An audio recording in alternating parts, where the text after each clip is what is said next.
Almost there.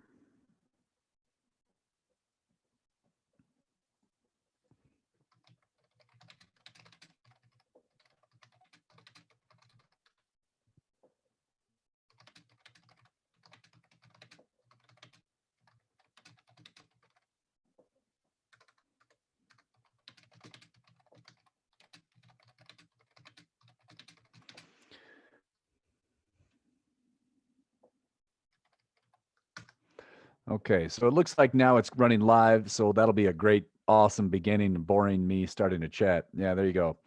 So, oh, whoops, I didn't send that to everybody.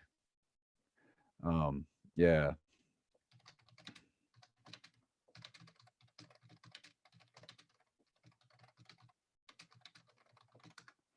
Okay, so change your name if you're worried about that, and I'm not, so I'm just gonna keep rocking here. All right, so it's nice to have Trey here. How you doing, man? Doing pretty good. Yeah, Sweet. I'm fine here. Trey, it was really helpful when you made those comments in the chat. I think that's awesome. So whenever you hear something that you're like, oh, I could help out with that, just keep adding it in the chat. I thought that was pretty slick. Okay. All right. So yeah, you guys can chat with Trey as well while I'm trying to deal with all this stuff. So maybe Trey, you keep an eye on the chat more than I do if possible. And then if I'm screwing up, you can give out a shout, Trey. Okay, sounds good. Yeah, basically a second set of eyes for me. That would be awesome. So I'm going to go ahead and look at, what did I say we were going to do? 9.12. Page 38. All right, so I'm looking at page 38, 9.12. I'm going to share my screen and get it up. And all right, we don't need this.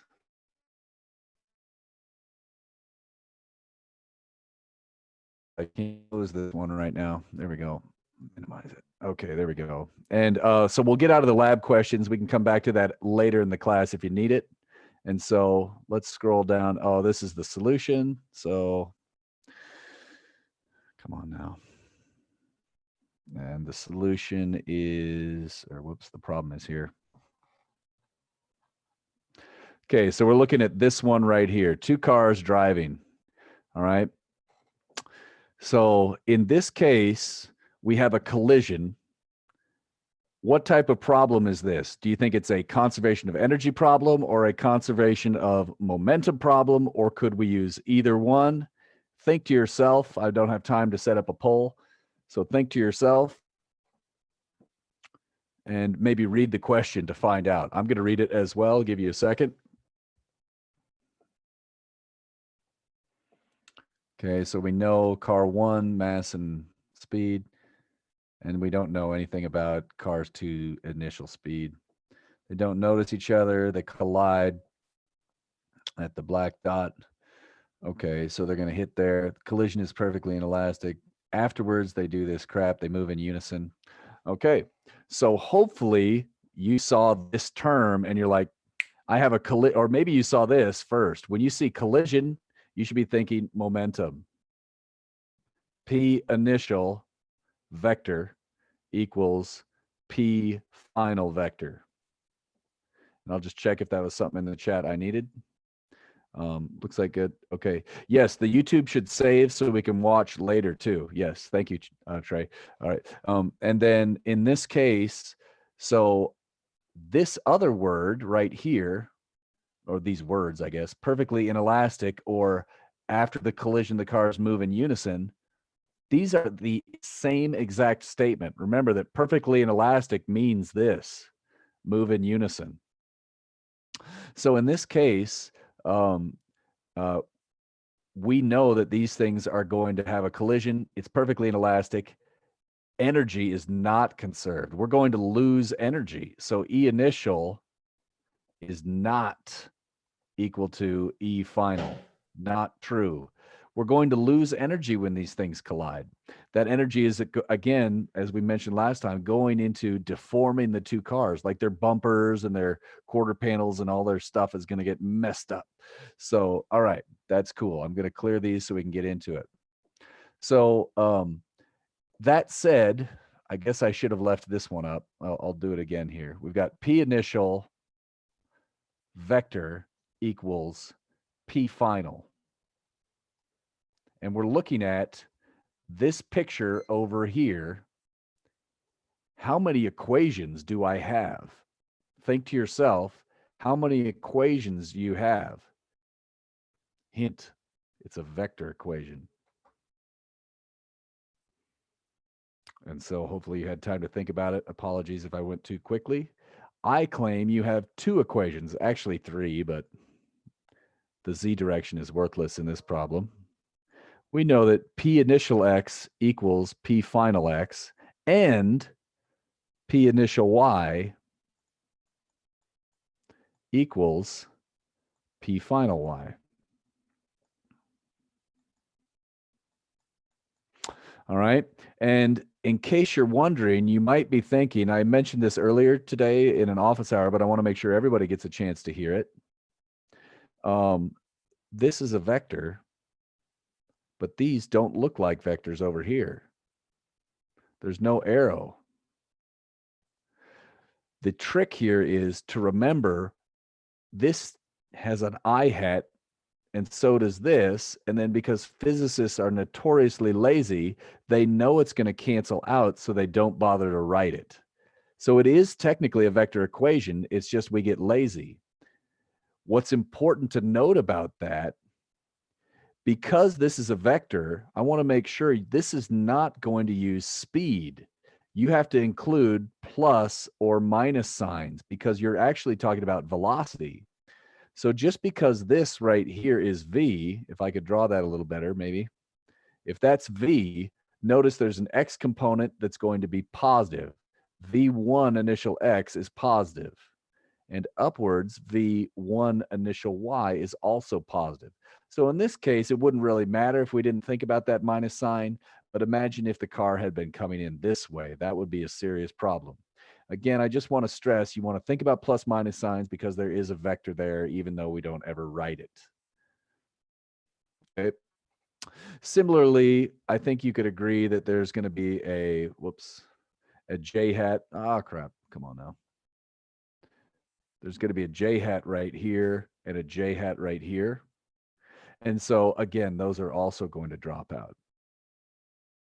And just so I get rid of this, I'm going to clean this up really quick. All right.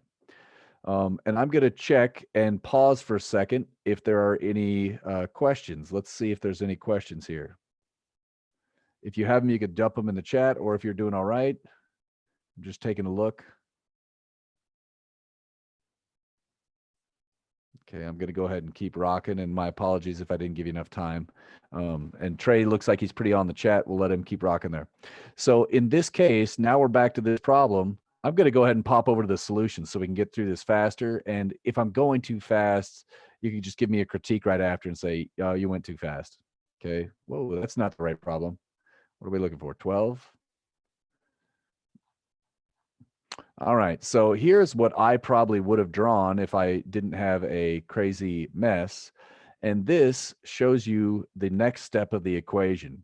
I have the initial momentums in the x for 1 and 2, and the initial momentums in the y for 1 and 2. And again, maybe this is boring, but remember, there's secretly an I hat on both sides that cancels out on every term, and there's secretly a J hat on every term that's going to cancel out on every term. So this is a vector equation. So in this case, M1 V1 initial X, you might be wondering about the sign. I pulled my old physics trick. Remember, if this angle is theta, then this side is opposite. So this is opposite. So it gets the sine theta. That's kind of one of the tricks I was leaving in there. Look over here. This one is to the horizontal axis. So notice the x component is going to get cosine in this one because the x component is adjacent. You're probably pretty good with that. But that's why this one uses cosine and this one uses sine. Now, again, we have 2 equations here, and I will pause to get to the chat in just a second, just in case. But we've got 2 equations, and I think there's 2 things we don't know. I think we don't know the final angle, and we don't know the initial speed. Is that the correct case? Let me read the problem again. So, okay, so we're supposed to determine the initial speed of car 2, but we also don't know the final angle. So yes, that's correct. These are the two possible questions, and this brings up a question that Jaden brought up earlier that I'm going to bring up with everybody. Okay, so notice there are two possible things we don't know here. Now, Jaden was asking me earlier about exam day and the oral exams. I went through a lot of work last night trying to figure this out. So, those of you that already heard this, great, you can hear it again. But this is what I'm going to do for the the oral exam. I got it figured out finally, and I think it's going to be dialed in. So, you're going to have a bunch of these questions, either from the homework or from the test, and you're going to do them, and you have plenty of time to study them. The test question, you have to kind of turn it in, and then you can study it after the fact. Okay. And then what I'm going to do is I'll say, okay, I'm looking for this problem. Make sure you have that problem in front of you. You're going to bring that problem up. And then if you don't have that problem, you can just tell me I don't have that problem and I'll take off a couple points. But if you've got it, most of you should have this. So all the solutions are there. Just write it up and have it there in your own handwriting and make sure you understand it. Point being, look at all the steps that I left out up here. All that stuff that I wrote on the other slide was not written here. So you want to make sure that this problem makes sense to yourself so that a month from now or 2 weeks from now, whenever it is, I think it's 3 weeks, when we're taking the test, you want to make sure you understand the solution manual in your own way, not just my solutions. You've got to understand it. So just basically make your own notes for these problems so that you can discuss it with me. And I will get to the chat, I swear, in a minute if Trey's not on it. So apologies, but I think he's there. I got distracted. Oh, and so here's the kinds of things that I might do on a test question. Maybe I would ask you about this one, and that's what this problem did. And then I'd say, okay, it looks like you did all the work for that. Now tell me, how do you think you would figure out the angle? And maybe this part wouldn't be in the solution, and you would have to try and think up this. So every question that you do, there's going to be some points associated with having it done. And then there's going to be some points for responding to my follow-up question. And when you see this, it's probably going to scare the crap out of you. I'm going to go out of the screen share for a minute. Okay, so I'm going to, so I can see your faces here. If you want to, you can see this. So the idea is I want to be able to ask you something and you're going to be like, I have no clue. I will try to give you hints to get you started. I'll be like, well, let's think. Don't stress out. What's a first step you might try? And if your first step is wrong, I might say, oh, that's a good idea, but it won't work out. So what might you try next? And we could walk through it. And then as soon as it becomes obvious, you either have an idea how to approach it or not, I'll move on to the next question. Everybody's going to have a different set of questions. Yeah, I've got so many to choose from. Oh, sorry. I've got so many to Haley, there was no Zoom on Monday. Sorry about that. I didn't remember to do that. But yeah, there's going to be so many questions. Everybody's going to have a different path through all the questions. There's 15 questions on the exam, 15 pages. Some of them are conceptual and quick. Some of them are kind of simple calculations, maybe with a conceptual part. And some of them are the kind of nasty, grinded out, like you could imagine a nasty circular motion force problem with like a bank curve type problem where there was a lot of kind of technical details. So there might be a simple, quick one. There'd be a conceptual one, and all the tests are going to cover all the topics, and they're all going to use a different mix of the homework problems and the exam problems. So yeah, and I've got the questions already written, so that way I'm not stumbling over them during the test. So hopefully I'll know exactly what to say to you to make it clear. And when we talk back and forth, it'll be obvious if you have a clue how to approach it. So there's that. So I'm going to go and catch up on the chat in case there was anything. So, oh yeah, that's true. There are icons that say go slower and faster. I don't know if that pops up during screencast, but that would be cool to somebody try it. So next time I share my screen, try hitting the slower, faster, or whatever you need. That would help me out. And then, is this the beginning of lecture 9? Lecture 9 started on Monday. So yeah, we did a little bit of a very tiny bit of chapter 9 on Monday. I think we just introduced the concept of impulse and talked about momentum a little bit. Yes. Oh, he got it. Sorry. And then okay. Is the oral exam going to be on chapters before? Oh yeah. So this is good. So the oral exam will cover all of the topics on the test. So to be clear, test 2 includes, what is it? Chapters 5 through 10. So the only thing that is chapters 8 through 10 is the supplemental problems. So I mean, it's crazy. I can't make you go back and do all those problems, and we got to move on. So that's why I decided the extra required problems are going to start from this online portion of the class onwards. So you are required to know chapters 5 through 10. We already hammered those pretty good 5 through 7 in class, and even the start of 8. So definitely your test will include that. Your final exam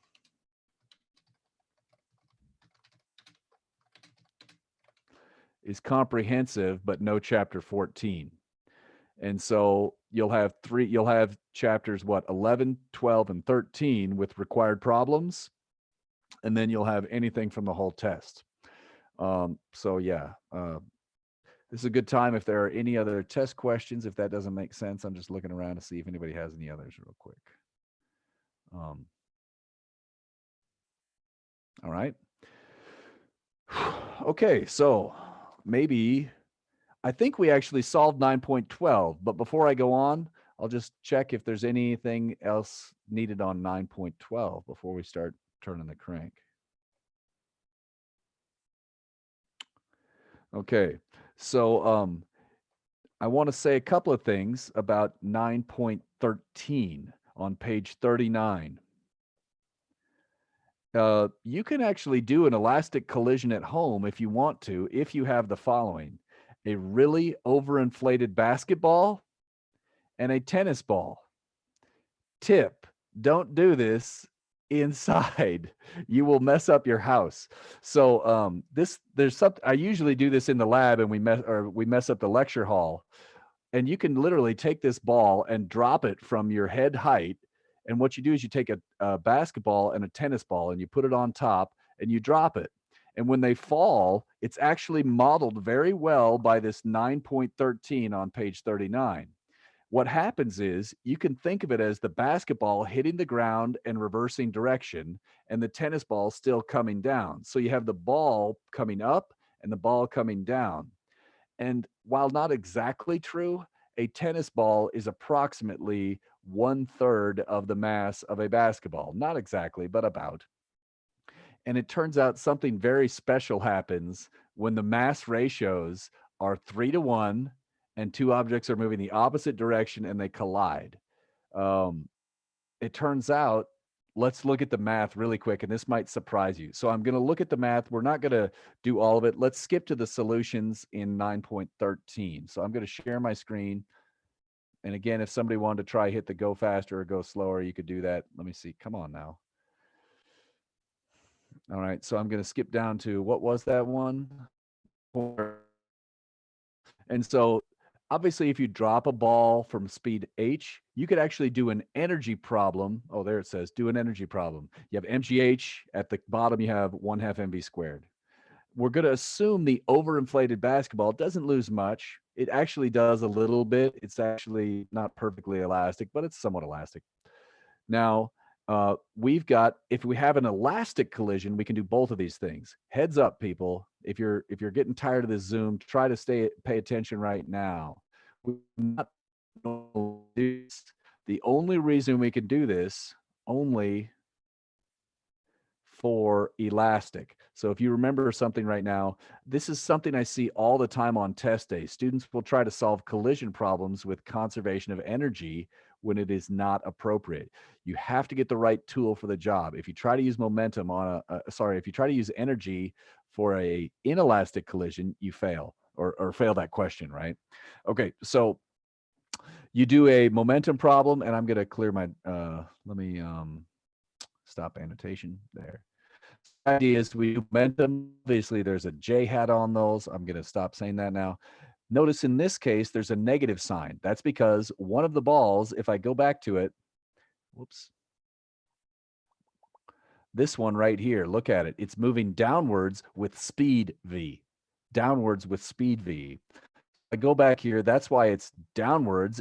This is a negative for the negative j hat, and this is the speed. Now, I do all this stuff. Notice I get an equation. Well, I have two unknowns. I don't know the final velocity of the tennis or the final velocity of the basketball, or whichever they were. I forget which one it is. Yeah, the 3 is the V2 was the basketball. You just want to see it one last time. So this 3m I called V2 or mass 2.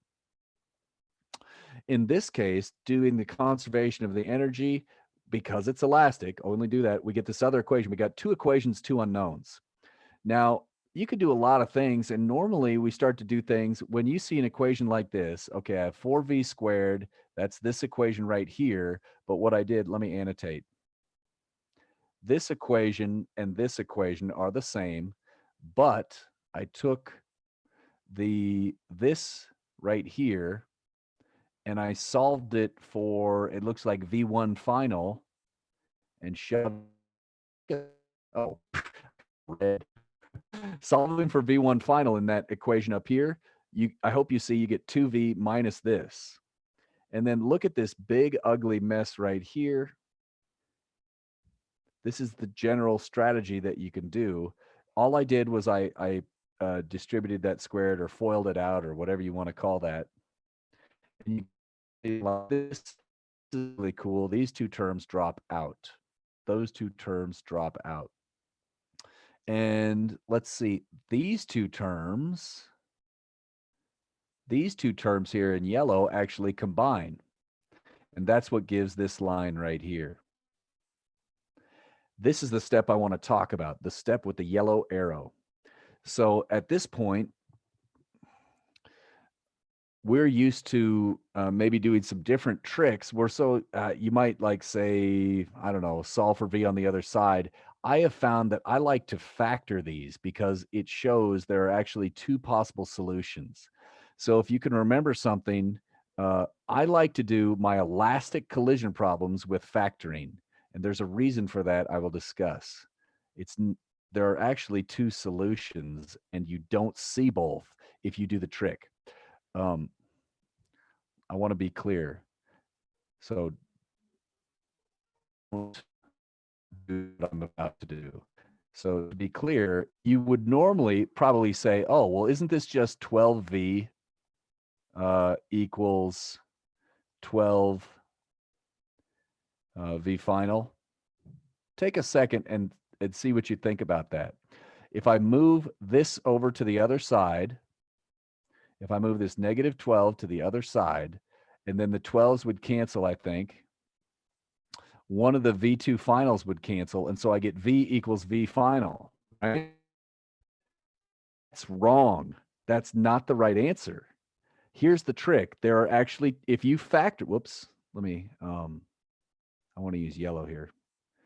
If you factor it, you actually get these two answers. I know this seems kind of like strange minutia, but it works. So let's talk about it. There's actually, you could have V2 final is equal to V. That makes this part 0. Or you could have it equal to 0. It turns out in this case, the answer is 0. The basketball stops moving. What? Crazy. Whoops. I'm gonna show you again. What are we talking? I gotta clear those annotations now. So the V2 final equals 0 is correct. This is crazy. When you have this scenario, the basketball stops, and that means this thing goes crazy and flies off forever into the ceiling. And it actually goes 4 times higher than you initially drop it if you finish the rest of the math. I'm going to stop. I'm going to clear those annotations, and I'm going to go back. Did anybody try hitting the too fast or too slow? If you did, nothing shows up. Let me see if this shows up on here. Yeah, I never saw. Hey, Luke, could you do me a favor? If you see, I can't see everybody at the same time, but I see you right now. See if you could hit the too fast or too slow button if you see it, and if not, that's okay. Okay. All right. I'm going to try and get back to this. Whoops. Okay, there we go. That's Yeah, I mean, I can do like little applaud icons and stuff like that, but as for the too fast, too slow, I can't actually see where that is. Okay, I got you. All right, and so I see some students are raising their hand. I'm going to try and get to them in a second. Thanks for trying that, Luke. Appreciate it. And I see there's some chat going on. So let me make sure I finish this out and make sure we finish that before we do the questions. I think it's just one more thing. So I'm going to stop annotating and I'm going to go back to this one. Whoops, this one. The point being here, the basketball stops, and this is how I know when I'm factoring. The first solution almost in an elastic collision problem. This is basically the same thing as the basketball going straight through and the tennis ball going straight through, as if they didn't touch each other at all. Obviously, if they don't touch each other, that conserves energy. So what I've learned from doing a lot of these problems is if you get to a stage in a elastic collision problem where you get some equation and you factor it, one of the factors is always they don't hit. They each have their same velocity as initial, and that can help you find the other factor, which is the correct answer. And so that's kind of a complicated reasoning. It's usually a little easier on a whiteboard, but yeah. So the speed of the tennis ball is doubled and it goes twice as high. Great. I'm going to get out of this for a second and catch up on questions and the chat. So I forget who that was that had their hand up. Did that work there? Or maybe you were just testing it to see if I saw it, and I did see it. Okay, so I'm going to catch up. Let's see. So yeah, where are we expected to be in the workbook by Monday? So in there, yeah, it says up to 25, and I think that's about right. So up to 9.25. Yes, because on next Monday, I want to start center of mass, and we can get there. We might get through this a little bit, and we might get ahead. So hopefully I could talk about center mass tonight. But I've also made those training videos online if you need it. So yeah, I hope to get up to, yeah. All right. Any other questions while I've got you here?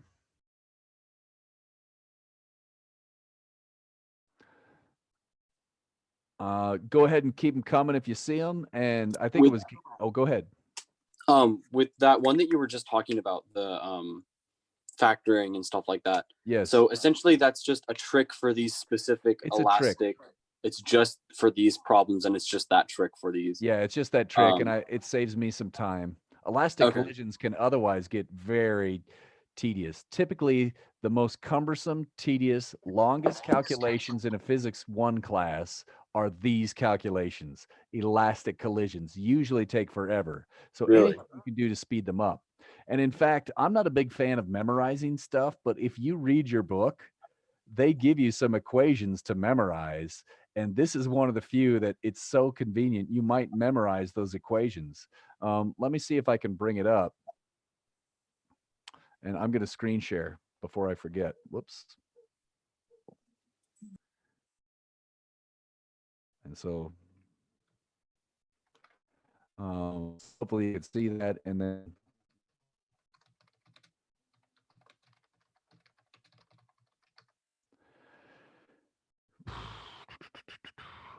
let's see.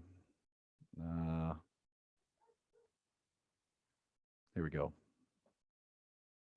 So you get these crazy things, and then somewhere down here, you get all this crap, blah, blah, blah, blah, blah. Oh my gosh. All right. I'll let you look in the book for it rather than waste. I thought it would be right there, and I didn't have it right at my fingertips. But usually there's this very long calculation, and then it turns out you have to be clever. And when you get through all that, you can actually use the final solution. And if you want to memorize that for an elastic collision, if it shows up on the test, you could just use that and be ready to go. So yeah, Ryan, is that good on that? Yeah, and so when you say like the equations in your book, do you mean like the textbook or whatever textbook we might have? Yeah, it's in every physics text ever. Okay. And in fact, I've got it right here. And I'll just, yeah, let me do this. Escape, stop share. So I like Halliday and Resnick personally, but it's a pretty good book. Survey's also awesome. Usually these are written somewhere right here. I love how I said I would let you look it up yourself, and now I'm doing it again. Yeah, I'm losing my spot. I'm going to waste your time. I don't want to be spending time with everybody waiting for me to look for a page. Sorry about that. Okay, no worries. You're good. Yep. Okay, good. So yeah, I say we look at another problem here, if that's cool. Oh, Yeah. Elastic problems are usually trickier. So hopefully you're kind of getting a start. Oh yeah, take a look. The note at the bottom of page 39 is exactly what I'm talking about. Most textbook work out a sweet derivation that handles 1D collisions, blah, blah, blah. So if you want, there it is. I'm going to go on to 9.15. 9.15. And I want you to look at it. It's at the top of page 40 in my book. 9.15, and I'll bring it up. And definitely feel free to send me if you want to say, dude, you're sucking at this, do something else, will you? Or if you have recommendations, definitely keep sending those emails. And if you have any questions and don't like dealing with it in Zoom, send me an email and I'll get to them as soon as I can. A trick, by the way, everybody, if you're sending emails, before we get into this problem, maybe I'll just show you something here. So if you're sending me an email and want to talk, I can read the equation editor without the equation editor. You could ask me a question in an email like, what if the initial X? I'll know that that underline means a subscript. I'll know that this means a subscript. What if the initial X? Or you could say like, why isn't K equal to 3 or 4 joules here or something, right? And I'll just kind of read through the formatting. This is, if you're sending me an email, I'll deal with the formatting. Just get the question off your hands and I can try to equation editorify it in my mind, all right? And that's how I'll respond to you in the email. So if you prefer that, you could definitely start piling up emails and asking me, or like in the solutions, how did you get this step right here where you said this? Okay. You can send me a screenshot too. You're like, I don't understand this, and just circle it. Okay. Use a snippet tool or a screenshot in Paint. All right. So there's that. Send me emails if you want. Okay. Now let's get back into a problem that will help. We have got this situation right here, 9.15.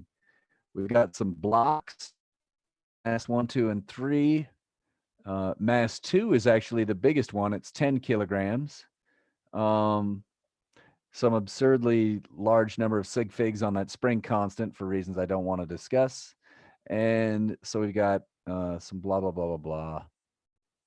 The blocks separate and move away from each other. The springs have negligible mass. Okay, so we don't have to worry about the springs contributing. After the release, M1 moves with some speed. Got it. Notice the springs are attached to M2, but not the other block. Okay, so after the release, the springs stay on M2. Okay, let's just take a second without looking at the solutions and think, guess your guess here. Is energy conserved or not? Obviously, you have the solutions if you don't want to wait for me. Part B is momentum conserved in this experiment or not? So basically, can we use momentum? Can we use energy? Okay, and so hopefully you had a second to think about it. Maybe I'll wait just a little bit more. I'll wait just another second.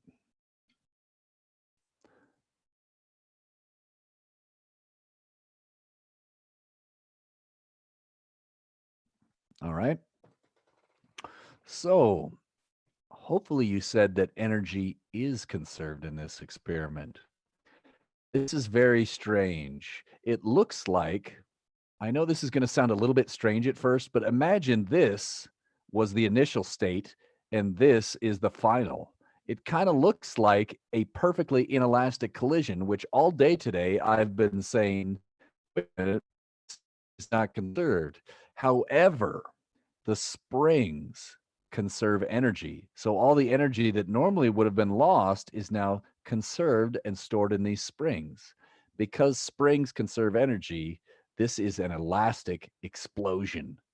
Now, I don't know if other people will use that term, but basically that's what it is. It's an explosion. You start with one object, they separate and form multiple objects. However, in this case, the explosion is elastic. It's conserving energy because the springs were the source, and so they're not wasting any energy, turning it into heat. Cool. Is momentum conserved? You bet. Okay, any collision or explosion, momentum is conserved, only in certain special case. So in this case, this is not true because the springs had some of the energy. So that would be the true result. And this is also yes. All right. And then this is actually an old test question. So if you're wondering when we're going to get to test level difficulty problems, this is it.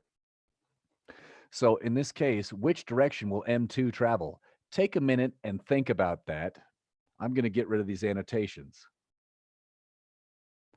So the question now is, which direction will M2 travel? We're wondering about which direction will M2 travel. Is it going to go anywhere? I don't know.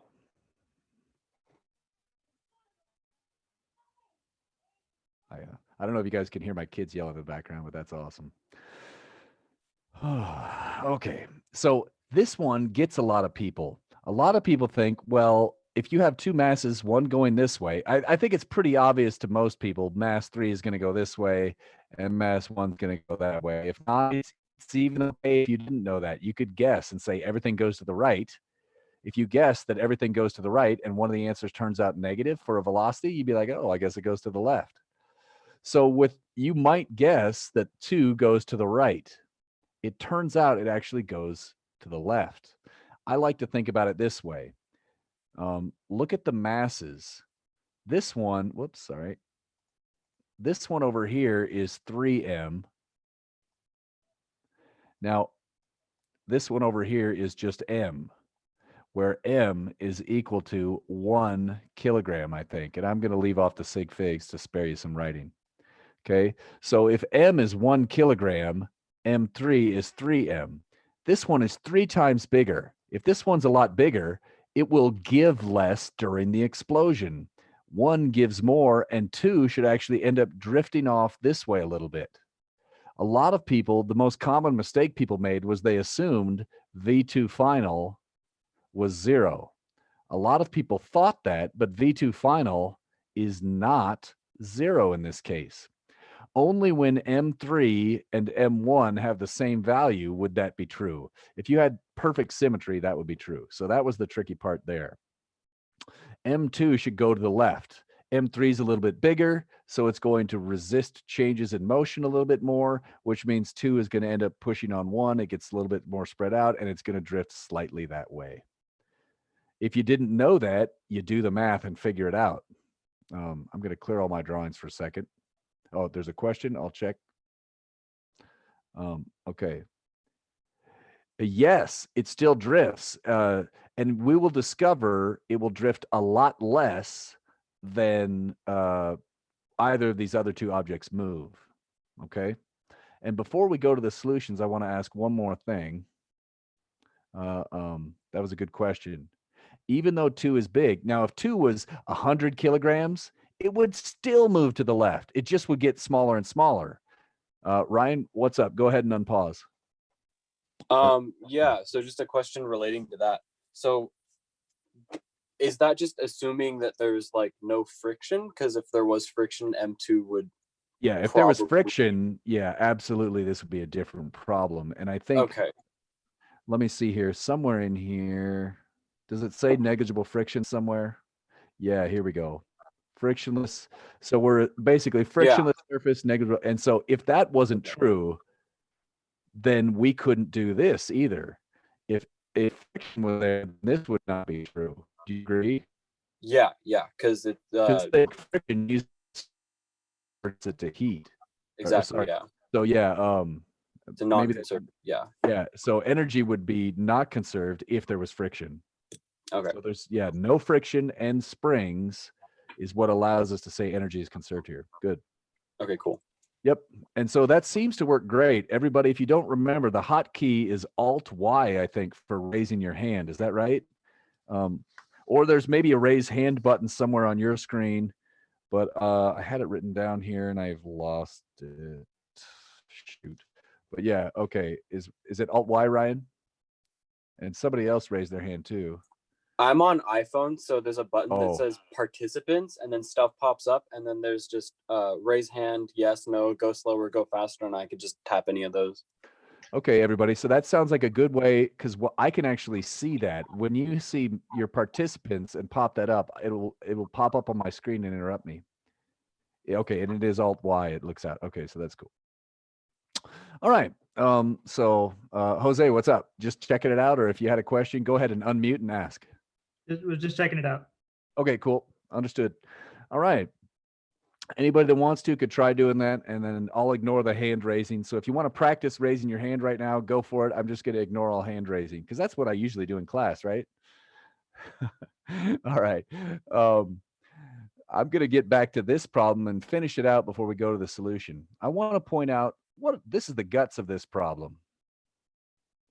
Okay, we're supposed to get the final velocities, so we better be careful. It didn't ask for speed, it's asking for velocity. When I see that, I'd better include the plus minus sign. That's supposed to be your clue. If I'd asked for speed, you're supposed to be, oh, just give me a positive number, the magnitude. But because I said velocity, I'm expecting a positive or negative number. And then in this case, I hat is implied. Whoops. So we have two things we don't know. How many equations do we need? Think to yourself, I bet you came up with a number 2. And oh my gosh, we have equation number 1, momentum. You always do momentum first in these, all right? Because it, and then check, can I do energy? And then, all right, so we're good to go. At this point, it's start turning the crank, and I'm going to pop over to the solution and see if there's anything that pops up. So I'm going to clear my annotations for a second. Get out of that, and then let's pop over to here. Oops, it's this one. Sorry. Oh, yeah, 9.14. 9.14 is, let's skip that. We're doing 9.15. This is what it ends up looking like, if that helps. So maybe the arrows to scale kind of show you what it means. Again, I'm looking at the picture right now. This one's going to fly off this way. Because this one has 1/3 the mass, it's going to fly off a lot faster to the left. However, it's not, I think, exactly 3 times faster because of the math. You see that this one drifts at a very tiny rate. All right. And so it looks like I did energy first here after I just told you do momentum first. Okay, whatever. It doesn't matter, but yeah. Notice this one. This is a kind of a fun one. The initial momentum was 0. So I didn't have to do anything for that initial side. And I'm going to go back to here and just show you. Remember, initially, whoops, sorry. Everything was at rest. So P initial equals 0. I don't have to do anything. And again, I'm assuming this is P initial and the X. There's an implied I hat. So I'm going to clear that and get back. Okay. And I think the math is pretty straightforward once you know all this crap. There's some math in there. This one, I just told you, you could do it with factoring perhaps. But in this case, I think it ended up being easier for me just to use a quadratic formula. And I get this weird speed. Ooh. This is really important to note. Okay. A lot of people get freaked out when they see this. They're like, I would never have thought about that block moving to the left. So this is a trick you can do. And you should remember this because it comes up in chapter 12. It comes up in engineering classes all the time. So in this one, I really want to emphasize, oh, come on. Let's say you thought it was this way and drew a blue arrow and you said, this is V2 final. Again, that's not what I did, but let's assume you did that. Let's go into the equations and see what would happen. And I think, yeah, I think I didn't call it V2 final. I just called it V2. So if I could use this eraser here, I just called it V2 because in this case, all of the velocities are final. There were no initial velocities. So, okay, in here, this wouldn't change, right? It's still V2 squared. There's no sign issues to worry about. And then I'm going to clear that. If I scroll down to here, if I could just, oh, come on. I can't scroll while I'm annotating, so I have to keep changing back and forth. In this case, something would change. Look at this. This term right here would be the different one. If I had said this thing's going that way, and if I had called this V2, the energy equation doesn't matter because velocity gets squared out. It's a speed. We don't have to worry about the signs. This one would have become a plus, which means this would have become a plus, which means this would have come a plus. And then, oh my gosh, if you follow it all the way down, again, I have to stop annotating so I can scroll down. I think, yeah, I have to stop annotating. Sorry. And then when I scroll down, somewhere down here, that would carry down, this number would be negative. So keeping that going, eventually this would have a negative sign on it because everything got flipped. So this would have a negative on it, everything got flipped, and we would get a negative. So notice, if you get a negative sign, here, what does that mean? It means your final, well, all right. So it would mean if I had drawn it this way, then it's opposite that. Negative 0.49 to the right is the same thing as positive 0.49 to the left. I hope I didn't belabor that point too much, but that's a sticking point that students sometimes have. And it's so important in statics class in particular. You never know if a bridge is under tension or compression for each member. So you take a guess, and if you get a negative sign, it's the opposite case. That's what I'm setting you up for. Okay. Clear. And we do statics in this course. I'm going to check the chat real quick. Oh yeah, sure, you could have that. Dane, this brings up a great question.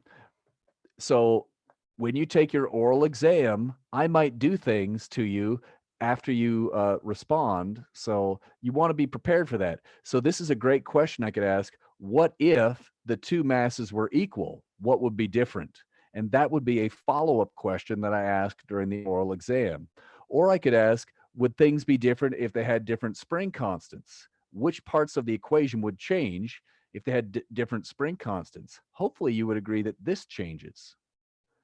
Now, if that changes, the fact that we can use conservation of energy does not change. The fact that we can use momentum does not change. So that's basically it. All it would do is change this term, and otherwise it's very similar. That's it.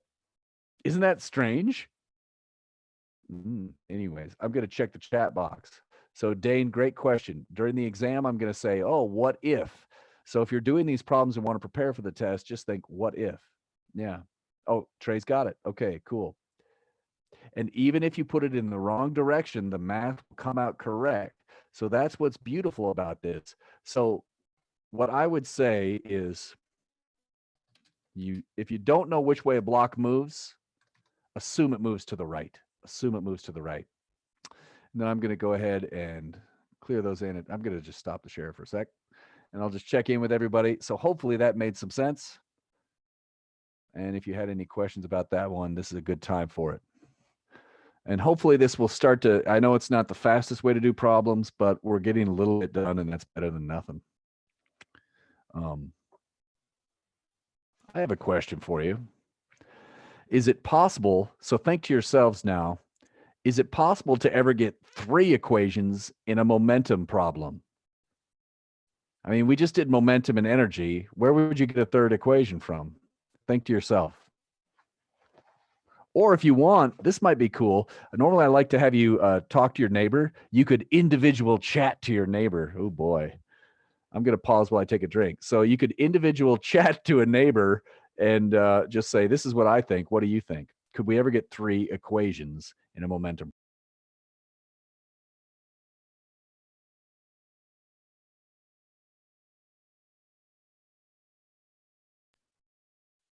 Okay. And so I'll give you another second there. Hopefully you thought the answer is yes. If you had a 2D elastic collision, you could have a momentum equation in the X, a momentum equation in the Y, and then energy. So we've actually seen a couple, normally on a test question, I either do a 2D inelastic or a 1D elastic, because the 2D elastic is just, it's not fun. You can actually do some cool tricks with 2D elastic by doing something called changing to the center of mass frame and do some other tricks. We'll address that after we learn what center of mass is. All right. So this might be a logical spot. Actually, no, let's do one more problem perhaps. Everybody make sure you do 9.17 and a half at home. I'm not going to do that in class, but 9.17 and a half is a new problem. It's fairly fun. Trey probably recognizes it. Do you remember that guy Stomatis we hung out with, Trey? If you don't, he was that guy that came down from Cal Poly, and this was one of Stomatis's problem. I can't remember if you were there or not for that one. He might have done a force problem actually, but this is a Stomatis problem. It's actually pretty fun.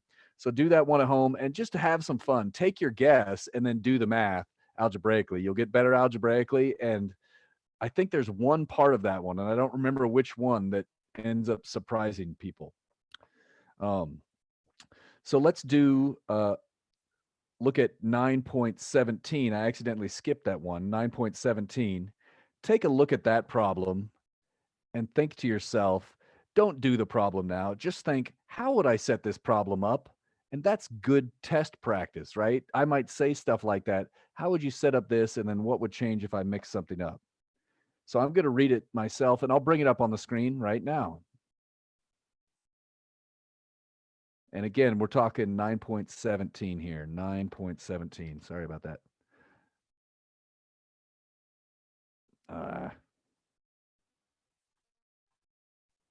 So here's the problem. You've got a bomb, G. It's an explosion. What type of problem is this? Momentum. So we have a momentum problem. It sure looks like a 2D momentum problem. All right. And so you could do this problem, and if you want to practice, you could think, oh, what's going to happen if the mass changes or if the velocity changes or something like that. This one is worth noting. I think this is kind of fun to point out. Read this part B carefully, especially this word. Normally, we think of energy being lost in a collision. In an explosion, you're actually adding energy. Think about this. If you have chemicals inside of, chemicals inside of here, you have chemical potential energy that is released. And in physics, at least at this level of physics, we don't have a way to account for that.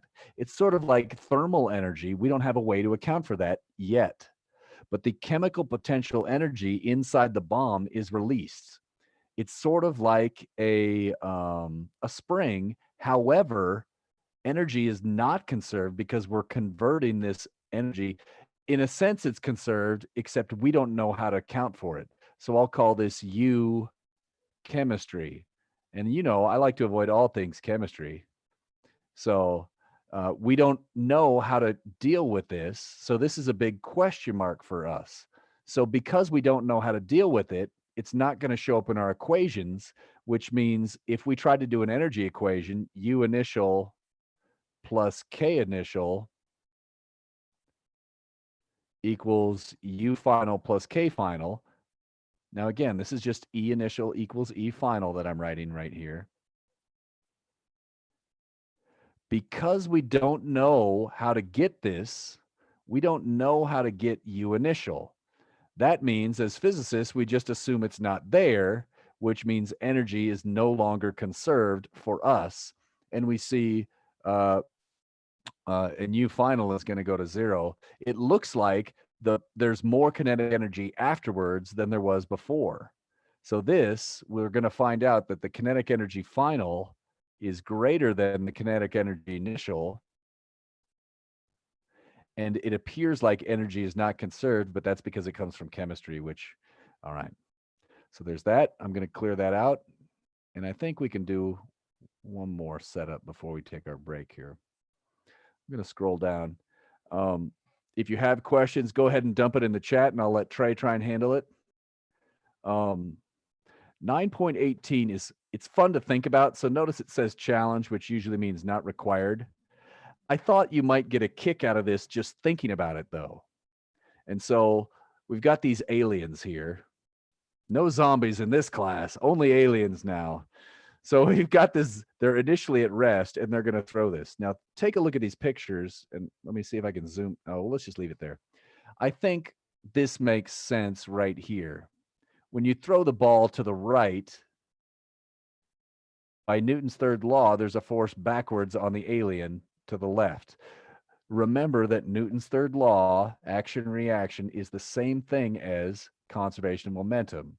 Assuming the alien weighs a lot more than the ball, the alien will move backwards slower than the ball moves forwards.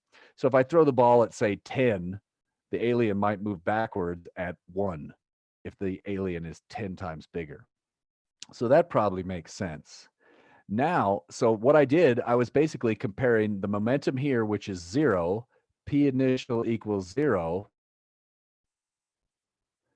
What's the momentum in stage 2? The same.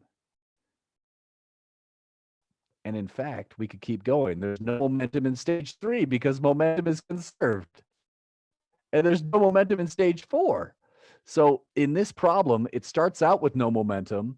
As long as nothing from outside the alien and the ball start to get involved, as long as there are no external forces like zombies attacking, then we have momentum is 0 throughout this entire thing. So remember that. Now consider comparing these stages. And if somebody does actually need me in the chat, somebody raise your hand. Otherwise, I'm going to assume you're good and I'll check it in a minute. So in this case, when we look at this problem, look at this ball coming in. And now when the person catches it, they're going to start moving backwards. This is what type of collision? Think to yourself, between stage 2 and 3, this is a perfectly inelastic. They move off as a single object. It's not elastic. This does not conserve energy. So, and hopefully this makes sense. If these two aliens are exactly the same mass, hopefully you agree. It seems reasonable. If not, you could do the math. It seems plausible that this one's moving backwards at the same rate that this one is. So my question was, how many times can they throw the ball back and forth?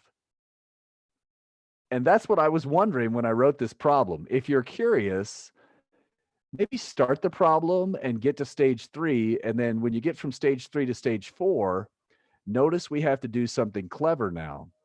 We have a moving object that's throwing a ball. Relative velocity starts to matter. And so with some of these problems, you see, oh no. And as soon as you get relative velocity involved, sometimes these problems can get very confusing, because the speed of the alien relative to the ball is not the same as the speed of the alien relative to stage 1. You could think of stage 1 as our reference point.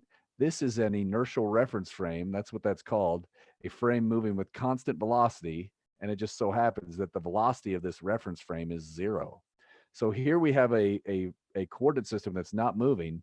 So it's very different if you talk about the alien speed relative to the ball versus the alien speed relative to this initial coordinate system. I'm going to leave it at that. 9.21 is a good one to do on your own. It's one of these questions where I say, try and figure out what's wrong, and please try to actually figure it out. At first, it might stump you. And then regarding that one, let me clear my annotations. Just try to give you a couple of quick notes. Remember too that we are live streaming. You can always go back or hit pause if you miss something. Hopefully most of the words come out. This one is fun. I just want to mention this one. I don't know, these problems get pretty fun after a while, but maybe I have a strange definition of fun. I just wanted to show you this. This is crazy. So if you have a ball here or an asteroid and you have another one here, maybe you could imagine this asteroid whipping around the planet like this without actually touching it. And if we ignore this tiny little angle here, if you ignore this tiny little angle, this is actually a collision. The planet interacted with the rock interacts with the asteroid. And as a result, the velocities change. And you could think to yourself, is this going to be elastic or inelastic? My claim is that it is elastic. And that is true. That is not incorrect. This is not the reason it is impossible. This is true. That's true. The idea is if they don't make contact and there's no drag in outer space, there are no forces which cause energy to be not conserved. So here is an unusual, effectively 1D inelastic collision. You could do this stuff and figure out and see if you can find out what is wrong with this. So try to figure out what I screwed up in this problem on purpose. And that's a different type of learning that you'll get out of it. An interesting comment regarding this, maybe you've heard of VEGA, or Venus, Earth, Gravity Assist. They sent out a satellite from Earth and then they whipped it around Venus. And it turns out if the satellite's going this way and Venus is going this way, you could actually rapidly speed up the satellite and it will cause, so you can actually get to Jupiter faster by first going towards Venus and whipping around it and flying off. And in fact, it's called Venus, Earth. You go from Venus, so you go from Earth to Venus, back to Earth twice, and you get to Jupiter faster than if you just shoot it straight towards Jupiter. Crazy. All right. Make sure you do this one. This is a good one too. It's very interesting. I'll let you read that. I'm going to go ahead and take a quick break. We all probably need a break from all this Zoom. I'm going to stop the share real quick. I will address the chat questions before I go on, in case there was anything there that was extra. If you have a question, go ahead. If you want to take a quick break, I'll come back in like 5 minutes, and I'm going to get some more water here, and then I'll just check here. Trey, it looks like you got everything, I think. So, yep, looks like you got it. So,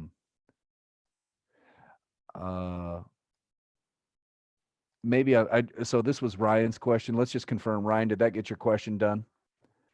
Yeah, we're good. Sweet.